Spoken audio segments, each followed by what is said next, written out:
Good afternoon to all of you, dear President of the National Assembly and dear parliamentarians, especially for those who are not from Ecuador. Welcome to my country. We have a principle in Ecuador to present this resolution with respect to economic growth, investment, and sustainable development based on what we call the good way of living.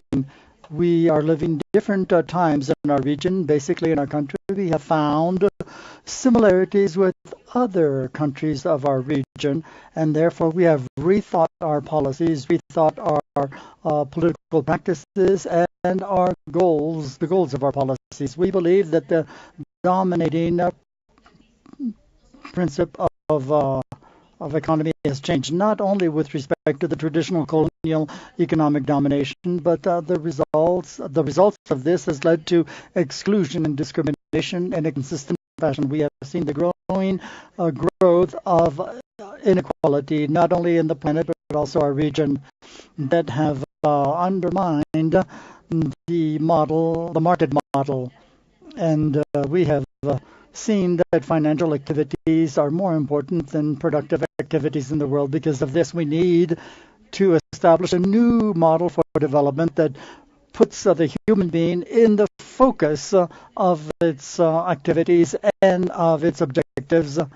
And it's the human being that is more important than the development of capital. So we have to develop the new multipolar international order, as indicated by our Minister of Foreign Affairs, with the active participation of all regional blocs, and building up horizontal ties to build a fair, democratic world marked by solidarity and interculturalism.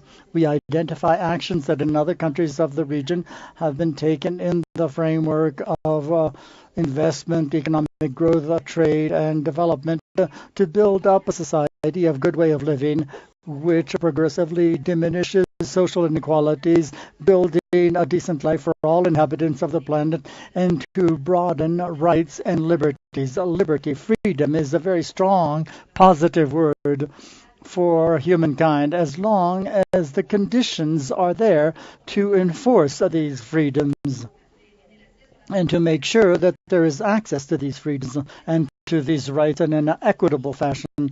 We are therefore proposing with this subject to urge members of the Asia-Pacific Forum to bring their efforts together to consolidate a regional multipolar bloc that promotes a social policy that is alternative to and that focuses on human beings instead of money and capital.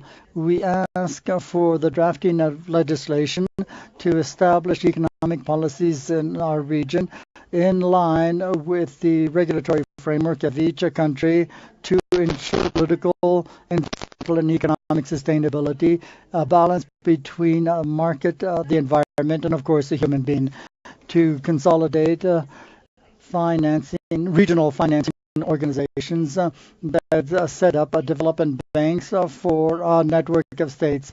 We have democratized the access to credit and loans to ensure that this idea of freedom can be materialized.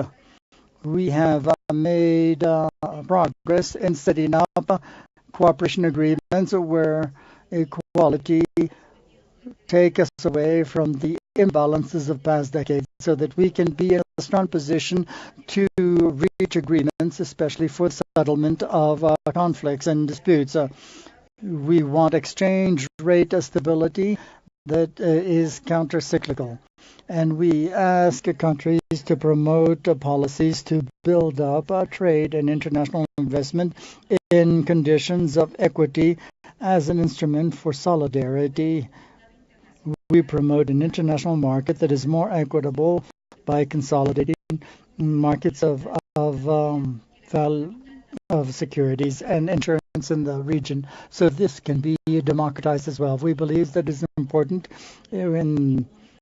for economic policy to multiply opportunities for citizen participation and mutual learning of practices in member countries in order to facilitate democratic knowledge of society based on opportunities and equity, especially for the poorest of society. We believe it is important to make progress in international cooperation in the Asia-Pacific region, supporting national and regional bloc initiatives to contribute the standard of living to ensure the good way of living for all of our peoples. Thank you very much.